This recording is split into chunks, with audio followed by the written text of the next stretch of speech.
Do you want to live a long life? How do you want that to look like? I've just become a grandmother, grandmaman, a teta, an avo, a nana, a Gigi, Mimi. I mean, gosh, there's so many names. I haven't decided which one, but I think she'll eventually decide. And so sharing with you that Andalisa Rose, the new love of my life, came into this world on Monday, February 21st at 11:08 p.m.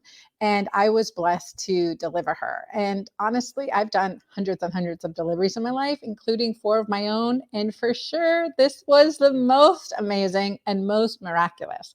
My firstborn daughter had her firstborn daughter, and she was in a room full of her sisters, and we were in a birthing center, which is quite different than what I'm used to as an OB, right? Training at a high level tertiary facility and then being in a small private practice in rural Georgia. I'm telling you, working in a hospital where I thought I was, certainly on the edge, fringing, with deliveries in the dark, just a little bit light, twilight light, don't want to blind the baby when it's born. I mean, really laboring my patients with squat bars and labor balls, but being in a birthing center was an incredible experience. Amanda didn't have a Tylenol or a Motrin or an Advil or anything, no epidural, completely natural first baby, 36 hours of labor, and was just amazing. Her strength, her courage. She labored in a bath. I am telling you, what a difference to be in a birthing center. We have a midwife. She has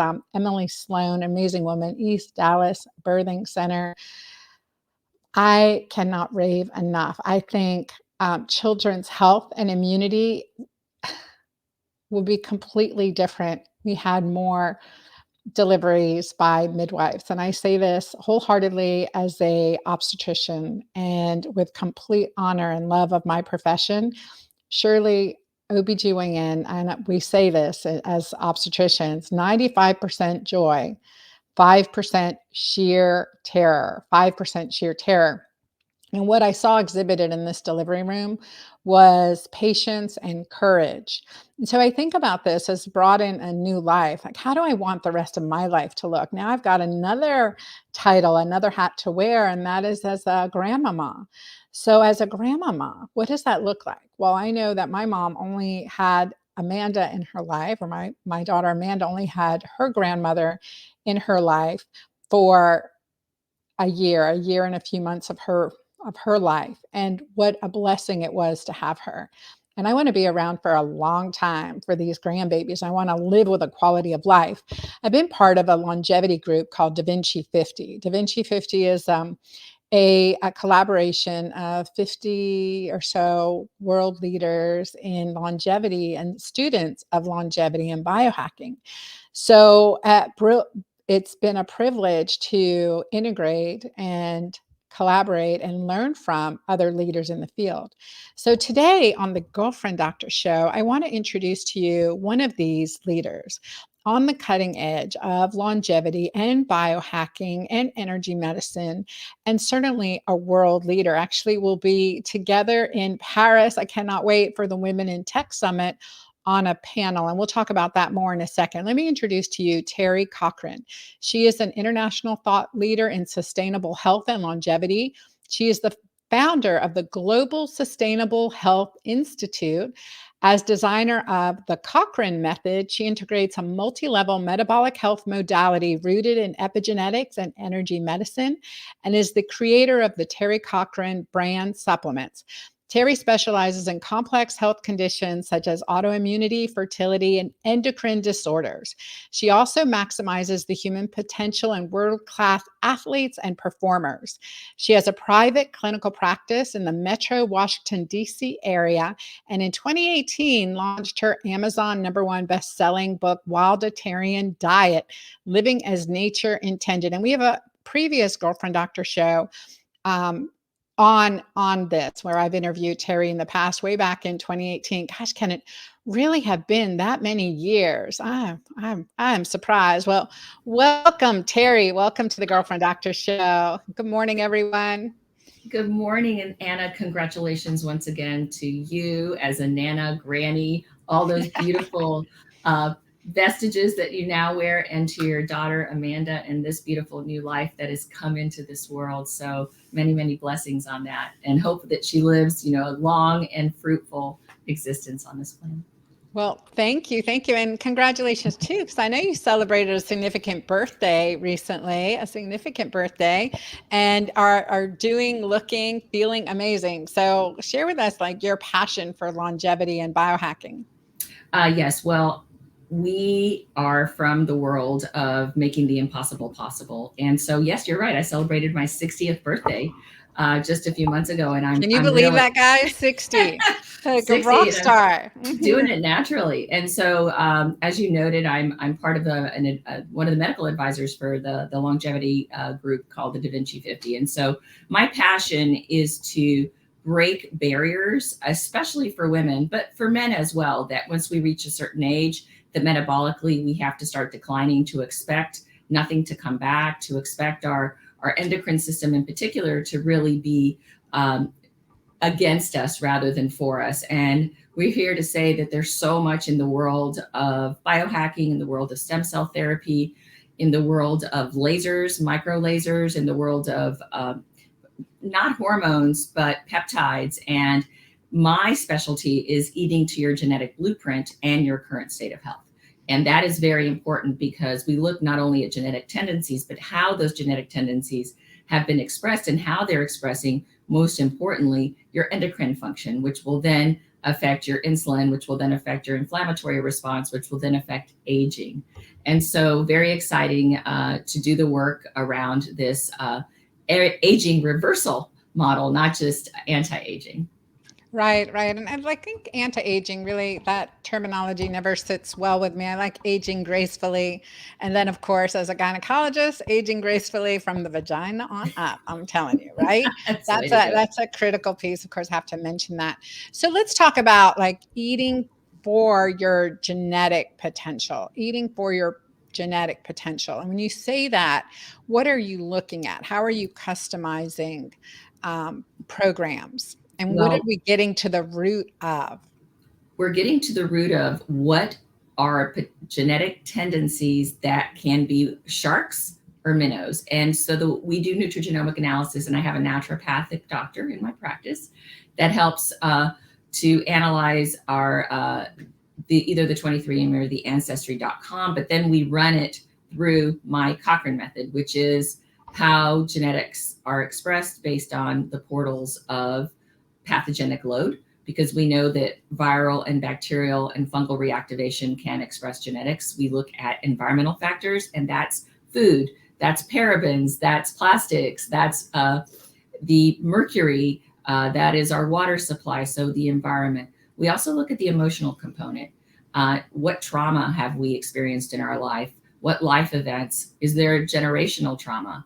So we look at that piece, which is really a fire starter for an epigenetic expression. And then what happens when we have a physical impact, because that can set off a firestorm of epigenetic expression through, for example, a hit to the head, which causes a pituitary disruption, lodging or dislodging genetic tendencies for expression. So that's the basis of the Cochrane method. And the eating to your genetic blueprint and your current state of health is, we will be different. Our body is dynamic. And so, and as you know, there are many diets out there, but we have to look at the dynamism of the body. And so what may work for you when you were 20 may not work for you when you're 50. And what may work for you on day 1 of your period may not work for you on day 7 and then 15 of your period, because our hormones are shifting. So especially for women, we do a very granular navigation of food and supplementation during that fertile cycle. Yeah, yeah, no, and I love this. I love the comprehensive approach. And you talked about some things like generational trauma, and certainly there's so much to deal with that. And one of the questions that I would ask patients too, like that are coming in for complicated issues and anything really, like how was the condition of your mom's health when she was pregnant with you? And there's so much around that too. So to touch into that, give us an example of something, a client that you've worked through some generational trauma that Absolutely. was expressing expressing itself physically. Absolutely. Well, we know that when a mother-to-be is under a state of emotional trauma, the mother will steal cortisol from the Oh, fetus. for sure. Mm-hmm. And And so from when, the baby, we and live from the off the baby's baby, adrenals, for that's sure. right. So in those cases, the adrenals will be very disrupted when that child is born. And what we work through is the trauma in real time, moving that mother out of that emotional state. And so I have many techniques through a methodology that I've created called the R3 program. It's called Repattern, Restore, and Reclaim. And so we have to repattern those triggers that are causing the emotional trauma. And I teach mothers to be in their personal power, where it is internal. The power comes from within, instead of it's situational power, right? Or circumstantial power, where our power is we're looking to someone from the external environment to meet us at a power stage, that we will be powerful or in our sovereign balance, in our alignment based on our situation. And so we really look around, remodeling, if you will, that internal patterning so that they are in alignment even in the midst of chaos. And we give them a lot of techniques for them to move through that trauma. And it's phenomenal. We also work with mothers that have had viral expressions, because we know in particular varicella during pregnancy can cause hearing loss in children. And I've worked with several mothers whose children have experienced varicella. We're getting them back to health. I have one child that I've worked with who's now 8, and she had suffered significant hearing loss. And through our work together, and she also was fat malabsorbed. So again, the collagen matrix structure, she's doing really, really well. So it's really possible to fix the impossible. Another mother that we worked through, she had Hashimoto's during her pregnancy. Her daughter was IVF because of the Hashimoto's. And as a result, her daughter she was anaphylactic to 52 foods. And she had lived with that anaphylaxis. And I can very proudly say is that little girl is no longer an anaphylactic to any of them, and she's eating them. We're doing microdosing. We're working collaboratively with a medical center in Santa Barbara. But that's to be impossible because of the trauma of the mother. She was born with staph. And because of the IVF, that all those hormones that were being flooded through her system in utero, that baby, that fetus was being fed these hormones, which then it created a cascade for fungal and bacterial loads to be present in her system. So it's so fascinating. So that's one aspect of generational health. And there's also generational energy that's held through, through the past. And I think one of the things that I definitely know is when we are stressed in pregnancy, the life-saving force of a baby, we definitely do feed off their adrenals. And oftentimes, that may manifest at that when that child's 30, 40, 50, going through her own transition into menopause because of starving adrenal glands, of high stress, high transformation. And so it's really powerful to think how every touch we've had in our lives can affect us, and then clearing that so that we come from a really strong, grounded, clear energy versus frenetic energy. And so, Teri, I know you work in this realm. So thinking of someone in their 50s going through, or, late 40s, 50s, going through this transition time period of menopause, perimenopause, and thinking, okay, well, I'm just holding it together. How am I supposed to, get my feet, do anything for me when I've got to take care of everyone else? And how to prioritize our health. And we're going to hit more on some other biohacking techniques and tools, as well as a big part of what we'll be talking about too in France. At least a part of the panel that we're on is going to be talking about endocrine disruptors. So I definitely want to hit on that too, because it affects our midlife transition. Absolutely. So to your question about how do I counsel women that are entering menopause and are basically the sandwich generation, where they're the jelly between two pieces of bread, because you've got the kids and you've got the parents that we're dealing with at the same time. And so the first thing that I counsel them is to not listen to the rhetoric of how we're supposed to feel. So if we buy into the rhetoric, Great advice. I just want to emphasize that. Do not listen to the rhetoric of how you're supposed to feel. Well, it's just normal to dry up and shrivel up. It's just normal to have hair loss, just normal to gain weight. It's just normal, right? yeah, absolutely not true. And so if we buy into that rhetoric, we're already moving our frequency to match that story. And when we match that story, we are most likely going to have a genetic expression and firestorm the pituitary to signal to the adrenals, push epinephrine, push insulin. Insulin's not going to be absorbed. So now you're going to have that middle belly fat. Insulin's going to further disrupt your thyroid because it creates the thyroid binding globulin. So now metabolically, you're less robust. Insulin is going to cause inflammation to the brain. So now you're foggy headed. Insulin unused. And when you have insulin resistance, now you're going to be higher estrogen. Estrogen will disrupt serotonin. So now you're going to be depressed. And so what do they put you on? They put you on metformin. They'll put you on antidepressants. They will put you on a diet that may not meet your needs. Well, and antacids to address your digestion. I mean, those are the three most common things: anti-inflammatories, antacids, and antidepressants. Absolutely. And we know that we can not manipulate, but we can dance through menopause, as I call it. And so the dance through menopause is really loving two organs that are little talked about. One is your liver, because you have to be able to detoxify those hormones that are shifting. We have massive shifts in puberty, and we also have massive shifts in menopause. And if our liver is not clear, we can't detoxify those hormones, especially if you have that MTHFR C677T gene expression, which makes you more likely to recycle estrogen, less likely to be a producer of bile acids and bile salts, which are emulsifiers for fats, ergo hormones.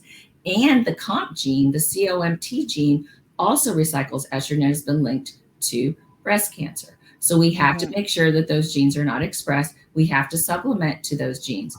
And we have to look at also, and this is very important for you women out there and for your men as well, but when we are told we have the MTHFR gene, many doctors run to give you a lot of B12s and folate.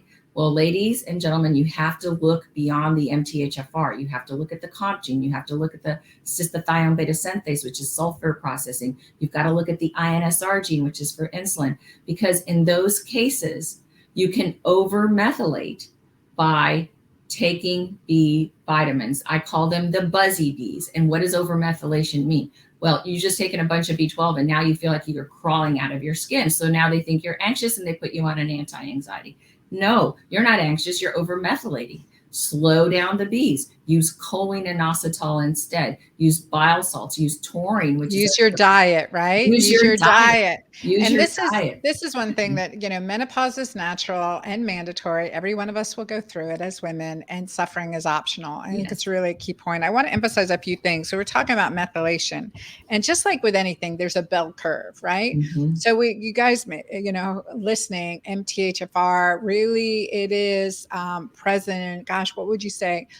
Genetic mutation is present in 15% of the population. I think it's about a third.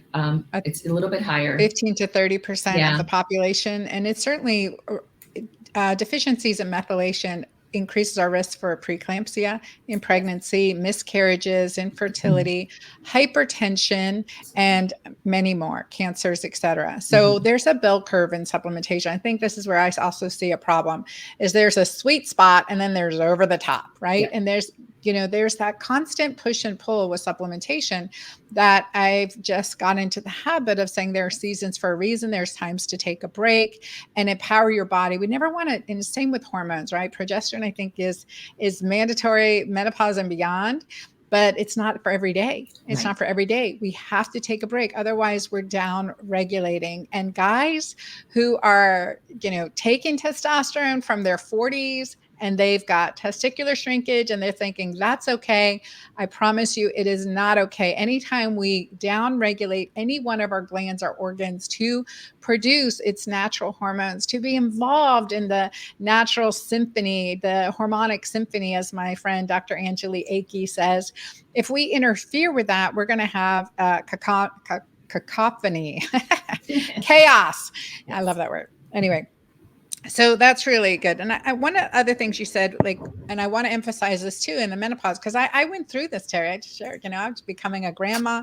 Several months ago, I found that I'm becoming a grandma, right? And delivered my grandbaby. I'm just so like in awe still So of beautiful. this amazing child. But there's a concept, like you said, moving our frequency to match that story. What in my mind is grandma? My Right. mom with oxygen pushing the strolling after having her heart surgery, and then going in for her second heart surgery because she was exhausted in the hospital, every few months for a week at a time.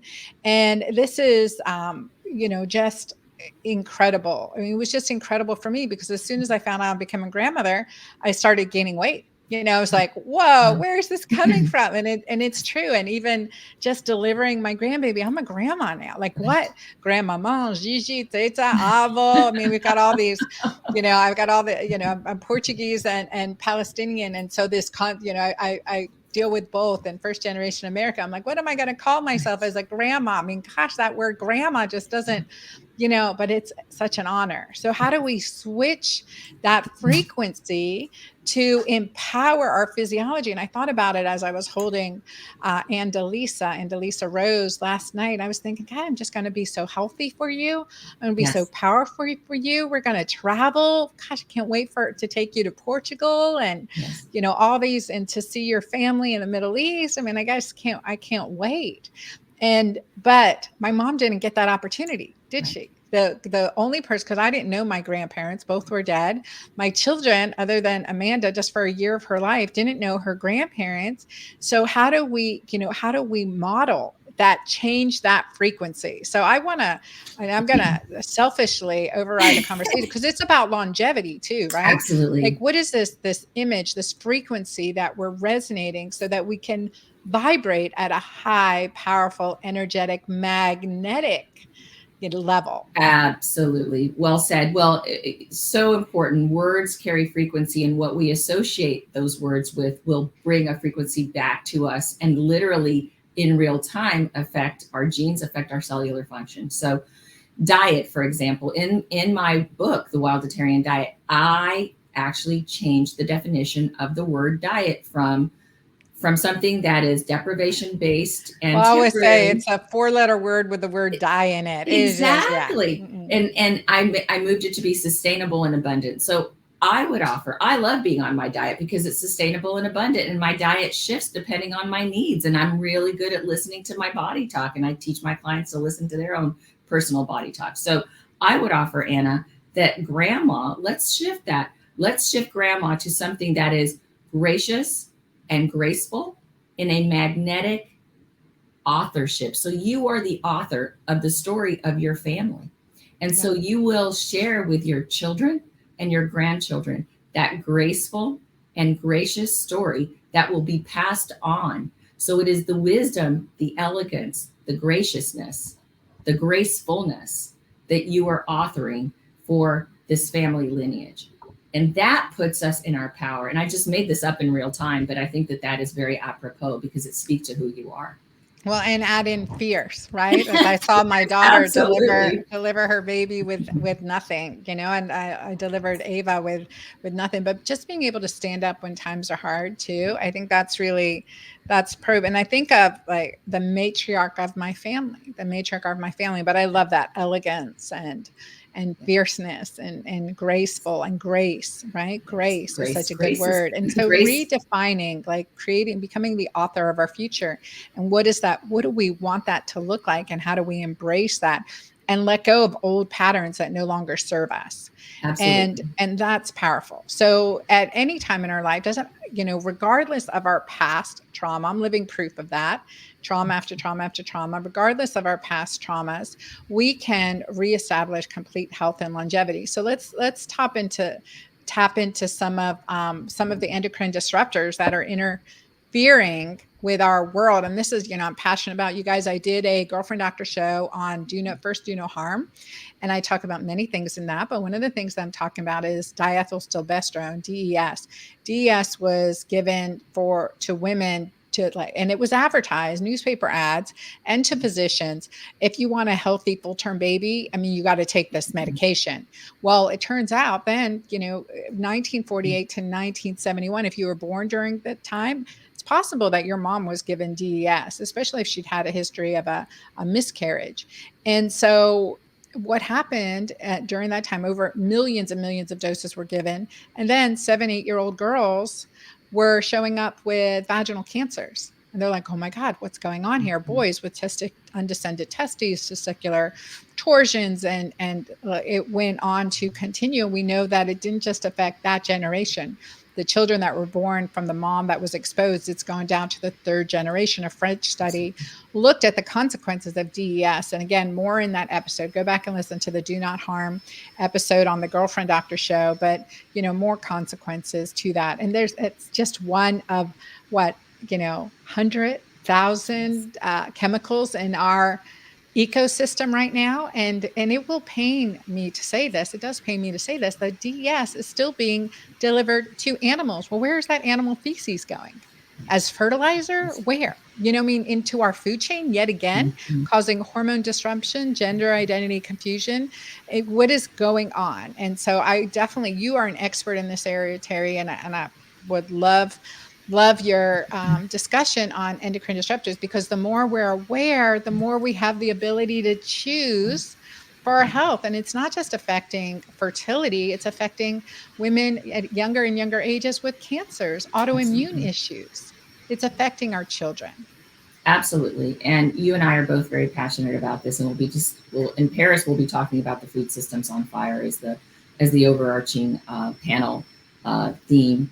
And big endocrine disruptors, and I want to emphasize this to every listener, it is in our food supply, it is in our cosmetics, it's in our water supply, it's in the baby's plastic toys. We have BPAs that are used to create flexibility in plastic products, and they're chewing on these toys. That's an endocrine disruptor linked to obesity, diabetes, infertility, estrogen dominance. The food supply we are 90% of the corn in the United States is genetically modified. 90% of the soy in the United States is genetically modified. We move from a phytoestrogen, which is protective, to a xenoestrogen, which is highly, highly disruptive. We are highly estrogen dominant as a society. And I say every vote counts with your food dollars. Look at the PBAs that are in your cans. That PBA is much like the plastics. Opt for not cans, but PBA free. Any kind of canned good should be PBA free, or go to paper. There's beans that are made in paper cans now, if you will. Move away from plastics, bottles, water bottles. It leaches. When you leave a water bottle in your car and you drink it on a sunny day, all of those chemicals are leaching into your water. You're literally drinking an estrogen disruptor, a follicular disruptor, an insulin disruptor. We look at one of the big places in our food supply is dairy. The cows that are given the growth hormone, they're given growth hormone. We are then eating growth hormone through the animal meat as well as through the meat, the milk, and the cheese. And what we know is that we carry toxic load, androgenic hormonal toxicity in our adipose tissue, meaning in our fat. The bigger we are, the more of a toxic burden we carry. And there's a statistic that says that obesity will yield almost a 70% higher mortality rate with cancer, because the toxic burden is held in our adipose tissue and our fatty tissue. What do we do about that? We've got to keep our liver clear. Our liver breaks down fats. We've got to make those emulsifiers really available to us. What? Through citrus, or through vitamin C, or through bile salts, or through salt on our food. If it's sea salt, it's actually quite good. It's a wonderful emulsifier. Oh, I love salts. And so talk about bile salts. When you're saying bile salts, what specifically are you referring to? Yes. So bile salts is actually a supplement that you can take if you have a metabolic situation that doesn't allow you to break down fat. How do you know if you're not breaking down fat? Well, this is where body tox comes into play. Is your stool light colored? Is it greasy? Is it floating? Do you tend to get acne at whatever age you are? Do you have bumps on the back of your arms? That shows that that's a fat metabolism impairment. Do you have gallstones or kidney stones? That means you have these lipids that are, or neuromas. Those are lipids, and the calcium and kidney stones are calcium oxalates for the most part, but they're held in, we find that there's a fat metabolism impairment there. The body's going to tell you. So bile salts are great. If that's too harsh for your system, then we can use taurine, which is a precursor to bile salts. It's a wonderful amino acid because it helps attenuate that hypothalamic pituitary adrenal axis. That is our fight or flight. That the pituitary, I call it the master control for autonomic nervous system that signals to our adrenals, to our pituitary, to our pancreas, to our ovaries, to our testes. It is air traffic control. We got to keep that pituitary, hypothalamic, adrenal axis in check, especially through menopause, because our adrenals and our liver, ladies, are, I believe, the two major players in either dancing through menopause or having a car wreck through menopause. We can do this. Yep. We can do it. We have the power to really understand a beautiful way to being the other side of wisdom. Yeah. And what we see too, with detoxing, one of the things that I learned in my medical practice, that when I bring up, when a patient comes in for hormone imbalance issues, okay, for any patient who comes in, but especially with perimenopausal, menopausal issues, is the first step was detox. First step is detox. It's what I write about. It's in my books. It's important. First steps in healing. And within 2 weeks, you feel so much better, 90% better. I always say 90% because I want to claim the 10% for what I get to do. But they feel so much better. And one thing that you alluded to earlier is listening to your body intuitively, and how we have to change things up too. Mm-hmm. But the liver is key, and detoxifying the liver, because it is an energetic powerhouse. Teri, one of the areas that you're, an expert in is this, establishing this energetic health. Yes. And and you're wearing an amethyst necklace that was a gift to you, and blessed by someone, even blessed by the Dalai Lama, you guys. I mean, this is Teri. What a privilege to have you here. And so, but we talk about this kind of sometimes we don't look at that because it feels, woo-woo, let's say. So you brought science into it. So can you talk about some of those things that will help us biohack, ground, and enhance our energy no matter what we're going through? Absolutely. Well, I say that we exist at the frequency at which we live. And so we are energetic beings. The National Institutes of Health has confirmed that we have a biofield around us. This is an energetic body that surpasses the physical body. The brilliant work of Dr. Bruce Lipton and his book, groundbreaking book, The Biology of Belief, which is now I think it's its 16th edition, shows that it is the signal to the protein which expresses every cellular function. And so we are energetic beings, and how much power we have to express the sovereignty within us, which will affect our inflammation, our endocrine system, our cognitive function, and our ability to be superhuman. Truly, we are just bringing into work the fact that this woo-woo mysticism is actually quantum mechanics and quantum physics. And so we know that we are wave and particle. We are particle because we create mass, because the molecular movement within us is a slow enough wave function to create mass. But we also know that with intention, you can change the movement of a wave. That's been proven through the double slit experiment in a physics, where by intention alone, you can shift that movement of that wave, and that wave is going to signal the cellular membrane to communicate with the other cells. It's going to signal the nucleus within our cells to within the electrons and the protons and the neutrons, how they're going to communicate. We know that we have ability to raise consciousness by thought alone.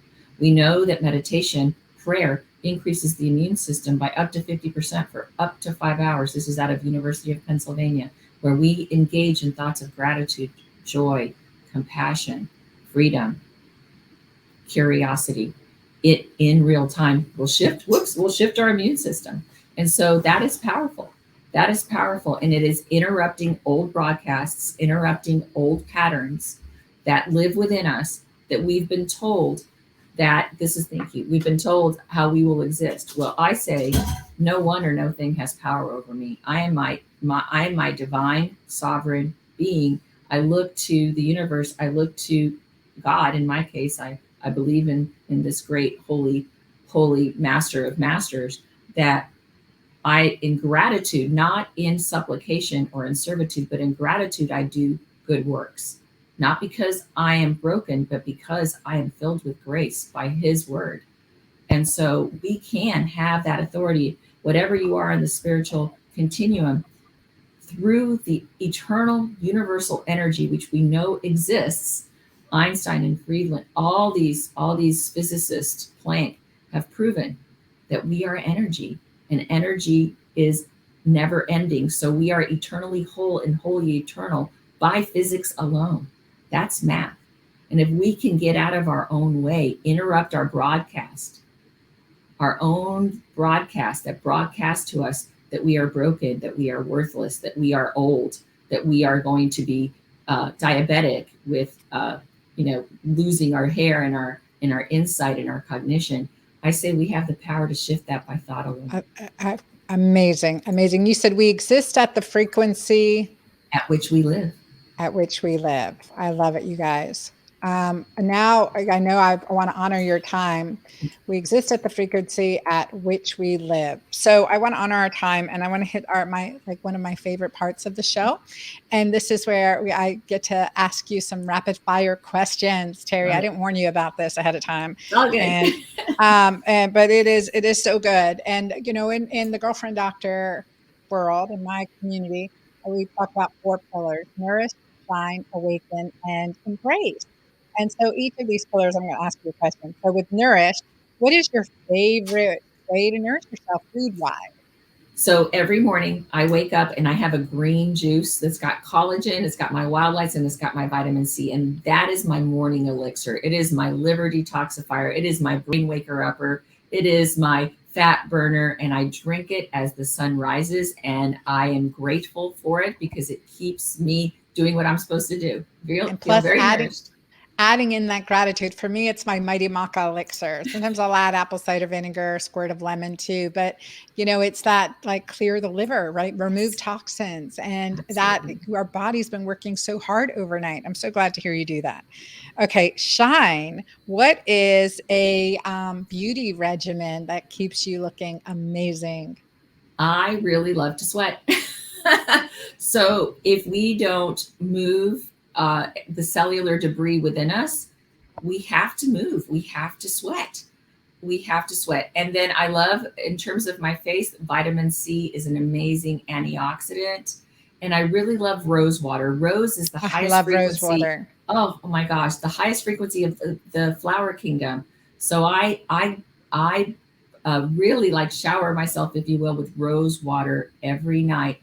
And that brings some joy and really luminosity. So shine to my sleep. I love it. Rose water is also, and my warad is rose water in Arabic. And I buy at the Arabic stores this bottle of essential rose water essence. And it's very inexpensive when you buy it that way. You can add it to a spray bottle and spray on it. I gave it to my teenage daughter, my 13-year-old, because she's getting some blemishes. I'm like, put it on a cotton ball and wipe, do this twice a day. Just inexpensive. I'm very frugal that way. Okay. Awaken. What are you reading now? I am reading, oh my gosh, Illusions.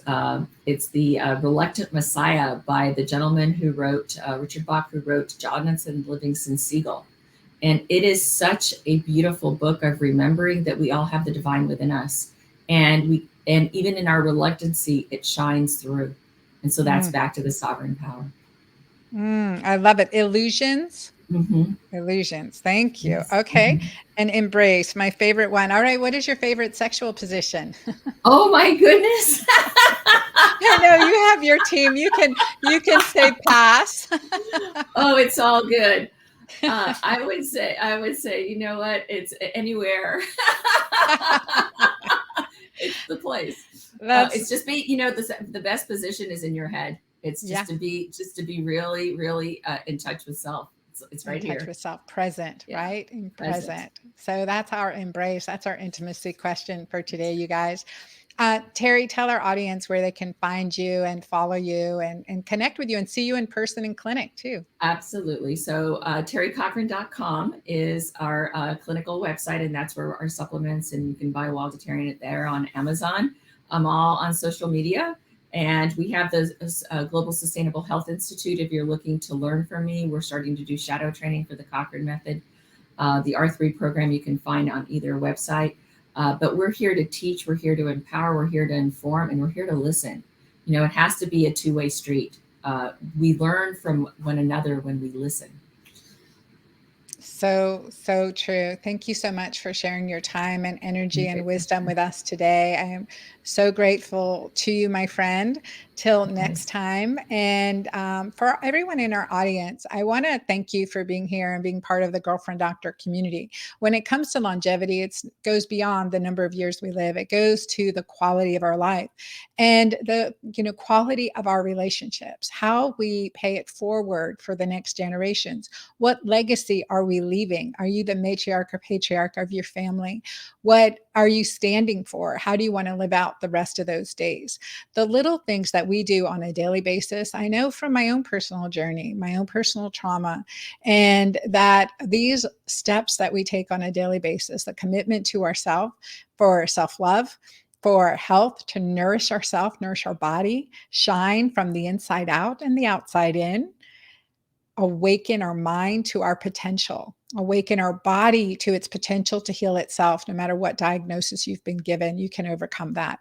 And embrace a healthy self-love, embrace intimacy, embrace those you love around you for the rest of our years, that those relationships are healthy and sustainable. And that leaves this legacy. I want to for myself, I definitely want to create a legacy of love and laughter and generosity and grace in my family and in yours. So thank you for being here and being part of the Girlfriend Doctor show.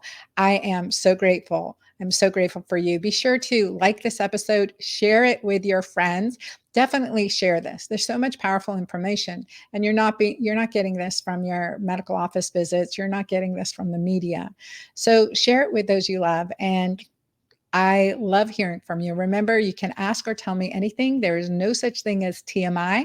This is your Girlfriend Doctor signing off. Till next time.